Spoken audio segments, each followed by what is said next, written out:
Hello friends, today's topic is about myoglobin. So what is myoglobin and its significance in our body, that we will look in this video. So first of all, this myoglobin, it is seen in the muscle, and myoglobin content of a skeletal muscle, cardiac muscle and smooth muscle are respectively 2.5 gram, 1.4 and 0.3 gram percentage. So it is predominantly found in the muscle. So why it is present in the muscle and what is the importance, that we will look. So about 5% of the total iron that is found inside the myoglobin. So not only in hemoglobin, myoglobin have also this iron.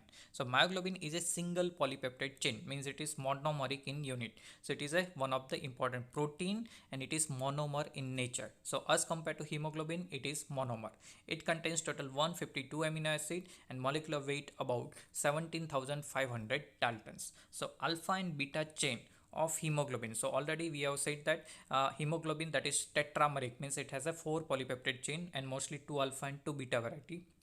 It shows this alpha and beta chain of hemoglobin shows 25% and 24% similarity with the myoglobin. Further, sometime in the exam it is asked which type of structure is found with the myoglobin. So predominantly alpha helical structure is found, as well as it shows similarity in relation to the secondary and tertiary structure of beta subunit of hemoglobin.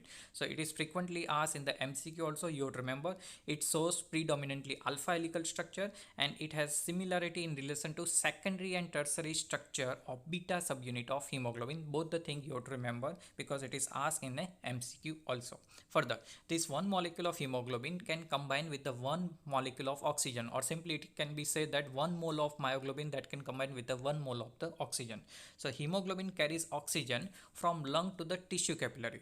Once it is go up to the tissue capillary, particularly muscle tissue, that will take up the oxygen, and this oxygen is taken up by the myoglobin for the tissue respiration or providing of the cellular respiration.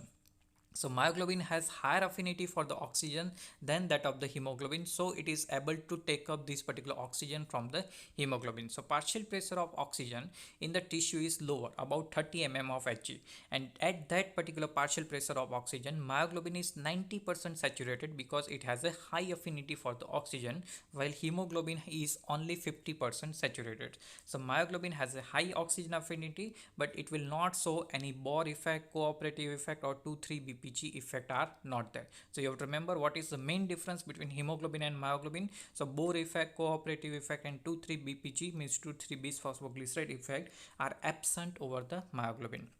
In severe physical exercise, partial pressure of oxygen in muscle will be lower down to 5 mm of Hg, and during that time more and more oxygen will be released from the myoglobin, and that is providing more oxygen for the aerobic activity inside the muscle.